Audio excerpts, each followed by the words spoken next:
Motorola injects the Razr Ultra 2025 with bigger hardware upgrades that makes the flip style phone more powerful than anything else prior to it, all while deepening its experience with Moto AI. However, this is all amounts to a steeper cost. Motorola had two back-to-back successes with Razr Plus 2023 and Razr Plus 2024, so the company is clearly on the right path when it comes to making some of the best foldable phones around. This year, however, Motorola is shaking up the lineup by introducing three new models: the Razr 2025, the Razr Plus 2025, and Razr Ultra 2025. The Plus is no longer the premier flagship model in the lineup, as the new Razr Ultra 2025 now occupies that top position, boasting a more powerful chipset, a bigger battery, more storage and RAM, a larger main display, Moto AI features out of the box, and more. However, it commands a higher cost that catapults it into flagship territory alongside phones like the iPhone 16 Pro Max and Galaxy S25 Ultra. That's why I want to explain what kind of value this new ultra foldable offers despite costing more with my Motorola Razr Ultra review. With the new moniker, it's no surprise that the Ultra ups the ante with its higher $1,299 starting cost. That's a premium $300 over the Razr Plus 2024 and puts the Razr Ultra firmly into the flagship phone category. I won't say yet if the higher price point is valid, but just know that it has double the storage of the Plus at 512GB, more RAM, a bigger 4700 mAh battery, a premium chipset, and faster charging speeds. Additionally, it's really nice that you have more color options to choose from this time. You get a choice between Pantone Rio Red, Pantone Mountain Trail, Pantone Cabaret, and Pantone Scarab. I have got the latter, which features a suede-like Alcantara finish. While some would argue this is the most premium option of the bunch, I prefer the Pantone Mountain Trail version with its wooden finish.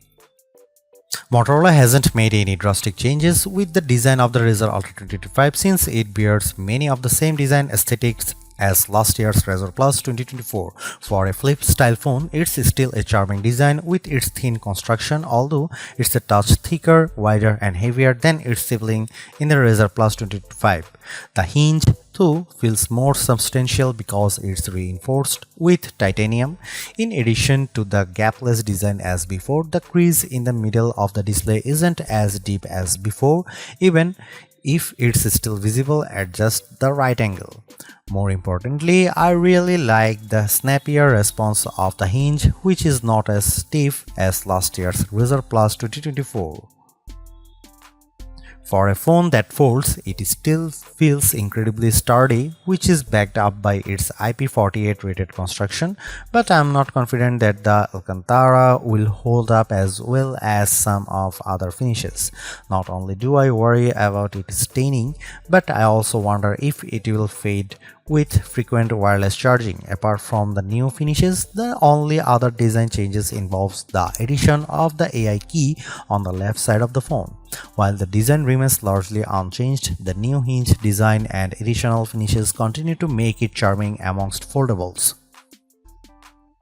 I wasn't a fan of the switch Motorola made with the Razr Plus 2024 since it dropped the ultra-wide camera in favor of a telephoto one with 2x optical zoom, but I'm glad that Motorola has gone back to that setup with the dual camera setup on the Razr Ultra 2025, which consists of a 50 megapixel main camera paired with a 50 megapixel ultra-wide camera.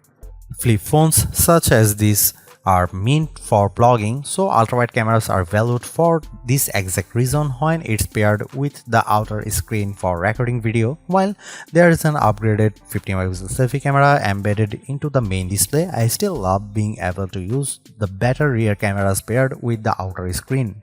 This makes selfies and vlogging much easier.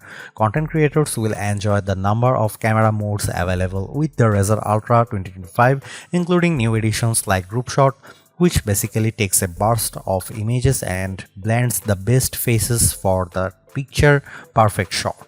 As much as I like using Pro mode to tweak the camera settings to my liking, it's only for photos and not videos. Plus, it's missing a portrait video mode that other similar priced phones offers. Here are some camera samples of the Motorola Razr Ultra 2025.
I have yet to commit long term to using a flip style phone, but the Motorola Razr Ultra 2025 is making a strong case to make me ditch my Galaxy Z Fold 6.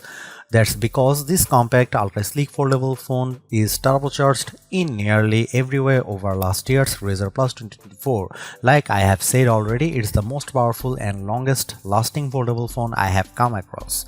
On other note, I also love how it goes back to main and ultra wide camera setup, which is powerful combo for creators.